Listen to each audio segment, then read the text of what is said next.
La Société nationale de l'Estrie est nouvellement propriétaire du rocher du Pin solitaire, aussi connu sous le nom de Menacine. Juste de recevoir ce rocher qui incarne cette légende-là, pour nous, c'est un symbole très important qui vient ancrer la Société nationale de l'Estrie dans le folklore de Sherbrooke, donc on est bien content de ça. Et quelle est cette légende dont on parle ici?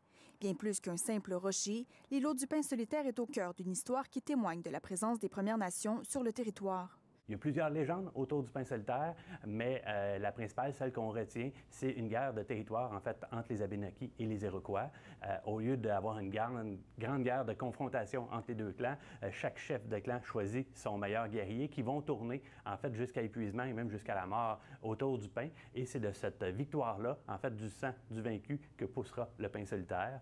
En 1936, le rocher qui appartenait officiellement à la couronne britannique a été cédé à la Société Saint-Jean-Baptiste du diocèse de Sherbrooke. Puis la société étant dissoute, elle a remis tous ses actifs à la Société nationale de l'Estrie la semaine dernière. Avec cette acquisition, elle souhaite maintenant repenser l'aménagement du rocher. Considérant l'importance de l'îlot du Pin solitaire pour la région de l'Estrie, son identité, son histoire, nous, ce qu'on a l'intention, c'est de repenser son aménagement.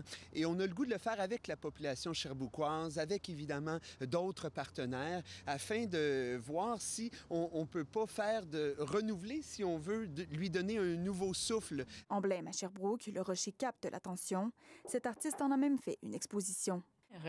L'idée, c'était de mettre en dialogue des récits personnels, qui est vraiment mon lien avec le rocher. J'avais le goût de revisiter cette interprétation-là, très identitaire et religieuse. D'ailleurs, la présence de la croix posée sur le rocher dans les années 1930 mérite, selon elle, une réflexion plus approfondie. Aujourd'hui, je réalise, ah non, mais c'est chargé quand même, une croix. Ça vient avec un passé assez lourd aussi. Donc, pour moi, ouais, c'est plus l'idée que la croix, elle est peut-être moins. Je la questionne. Elle se réjouit de la consultation publique à venir. Selon elle, peu importe comment ce legs sera aménagé, ce sera significatif pour la ville. Ici Lunane Charpentier, Radio-Canada, Sherbrooke.